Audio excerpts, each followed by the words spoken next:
Well, political campaigns in full swing ahead of the local government elections on the 1st of November. A bit of a rush now, isn't it, since we got the date?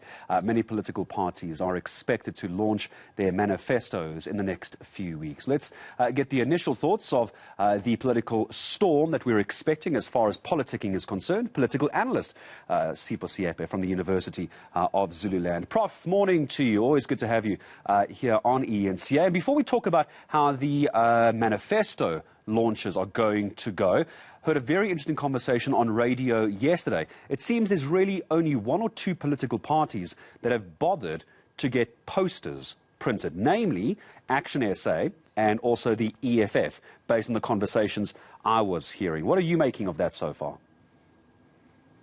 Well, I think we're going to see a lot of posters coming up, but there is no doubt that these elections, most parties come into them a bit hobbled by their own internal challenges and also by the images that have actually come out.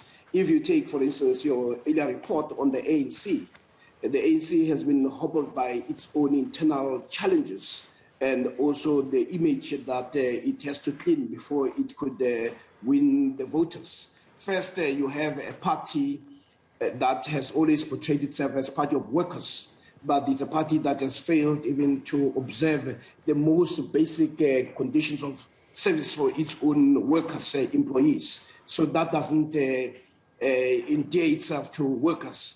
You also have COSATU that has actually come out to say there are issues that have been promised in the past, like ethos. The ANC has not pronounced on that matter. And every time comes elections, the Gauteng provincial government gives an impression that the ethos will be scrapped. They are not scrapped. You also have the Zondo Commission, where the ANC has gone out to say it is accused number one. So all these things suggested that the ANC is faced with a challenge of credibility and believability. You also have other parties like the DA.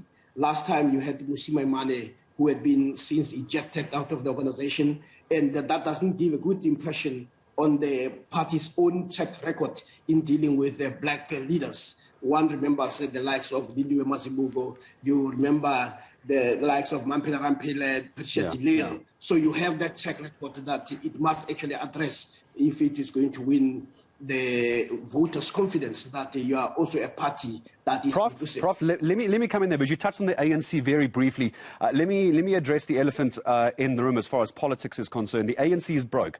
They can't afford to pay their own staff. So how are they going to compete in the elections, which we know has an incredibly large bill that goes with it? It's not cheap to run elections, but they can't pay their own staff. How are they going to do this?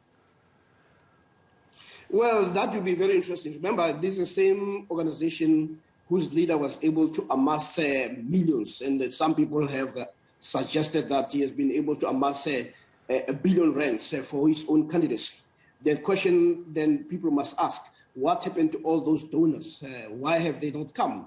And if they're not coming, then it leaves an impression that those donors existed only not to support the ANC, but to support the individual, effectively suggesting that they have no interest in the affairs of the ANC or its prosperity, but the prosperity of an individual. Then the question is going to be asked, what's in it for them with regard to that individual? So those are questions that the ANC must address. And the fact that you can't even pay your own employees doesn't augur well for the organization. So I do think that we'll find it very interesting if suddenly the money becomes available when you could not pay your own staff.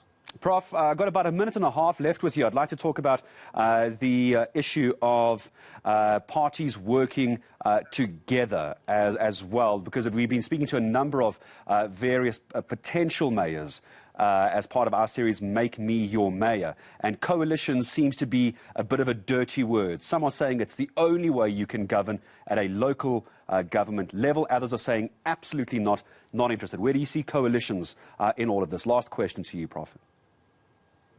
Well, for the first prize for all parties is to win outrightly, but we have already had an experience with coalition government, and in itself it's not a bad experience. If you consider Gauteng, some of us, we didn't give Ahmed Mashaba a chance, but what he was able to do was to show the possibility that you can actually work together with other parties. and he was able to work together with the ANC and EFF, and largely with the EFF, in putting across the budget that was considered to be pro-poor. The whole insourcing that happened in Gauteng was as a result of that possibility. So coalition can actually create a possibility of cohesion, working together. But the biggest problem of coalition in government is the inability to make decisions, because parties that are in coalition spend more time trying to find consensus. But it is possible, but at the same time, it is not good for decision making.